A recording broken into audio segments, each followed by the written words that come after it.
नमस्कार दोस्तों। सोचिए, आसमान में दुश्मन का मिसाइल या ड्रोन तेजी से भारत की ओर बढ़ रहा है, लेकिन कुछ ही सेकंड में भारतीय सेना का एक स्वदेशी हथियार उसे आसमान में ही उड़ा देता है। ये कोई फिल्मी सीन नहीं, बल्कि हकीकत बनने जा रहा है। भारत ने अभी अभी 30,000 करोड़ रुपए का सबसे बड़ा टेंडर जारी किया है और हथियार का नाम है अनंत शस्त्र। आज के वीडियो में हम जानेंगे आखिर ये अनंत शस्त्र मिसाइल सिस्टम क्या है, ये भारत की सुरक्षा को कैसे बदल देगा और क्यों दुश्मन के लिए ये आसमान की दीवार बनने वाला है। पिछले कुछ सालों में भारत ने देखा है चीन की तरफ से लद्दाख और अरुणाचल में बढ़ते तनाव, पाकिस्तान का ड्रोन और मिसाइल इस्तेमाल और दुनिया भर में ड्रोन स्वॉर्म्स, हाइपरसोनिक मिसाइल और नए नए एयर थ्रेट्स। इन हालात में भारतीय सेना के सामने सबसे बड़ी चुनौती है हवा से आने वाले खतरों को रोकना।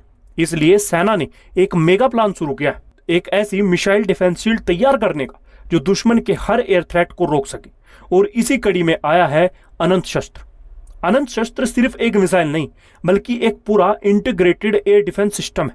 इसमें होंगे रेजिमेंट कमांड पोस्ट व्हीकल, यानी पूरा ऑपरेशन यहीं से कंट्रोल होगा।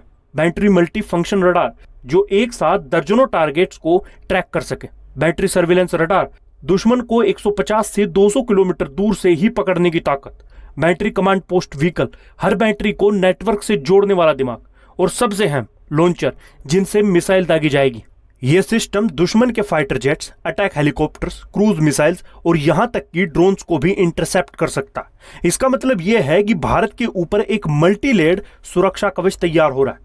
अगर हम तुलना करें तो यह सिस्टम कई हद तक रूस के S-400, इजराइल के आयरन डोम और अमेरिका के पैट्रियट सिस्टम जैसी कैटेगरी में आता है। लेकिन सबसे बड़ी बात, यह पूरी तरह मेड इन इंडिया है। यानी भारत न सिर्फ अपनी जरूरतें पूरी करेगा, बल्कि भविष्य में इसे एक्सपोर्ट भी कर सकेगा। यह टेंडर सिर्फ एक खरीदारी नहीं, बल्कि एक स्ट्रेटेजिक मैसेज है कि भारत अब पूरी तरह से अपने दम पर आसमान को सुरक्षित रखने के लिए तैयार है।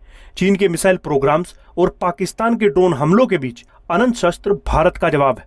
अब कोई भी बिना इजाजत भारत के आसमान में नहीं घुस सकता। इस प्रोजेक्ट का फायदा सिर्फ सेना को नहीं, बल्कि भारत की डिफेंस इंडस्ट्री को भी होगा। 30,000 करोड़ का कॉन्ट्रैक्ट भारत इलेक्ट्रॉनिक लिमिटेड यानी BEL को मिला है। इसमें हजारों इंजीनियर्स, टेक्नोलॉजी पार्टनर्स और MSMEs को सीधा रोजगार मिलेगा। यानी ये सिर्फ सुरक्षा कवच नहीं, बल्कि आर्थिक कवच भी है। दोस्तों, आने वाले समय में जब भारत के सीमावर्ती इलाकों में दुश्मन अपने ड्रोन या मिसाइल भेजने की कोशिश करेगा, तो सामने खड़ा होगा अनंत शस्त्र, एक ऐसा हथियार जो आसमान को भी दुश्मन से बचा लेगा। क्या आपको लगता है कि भारत को S-400 जैसे विदेशी सिस्टम पर निर्भर रहना चाहिए या अपने अनंत शस्त्र जैसे स्वदेशी सिस्टम पर भरोसा करना चाहिए?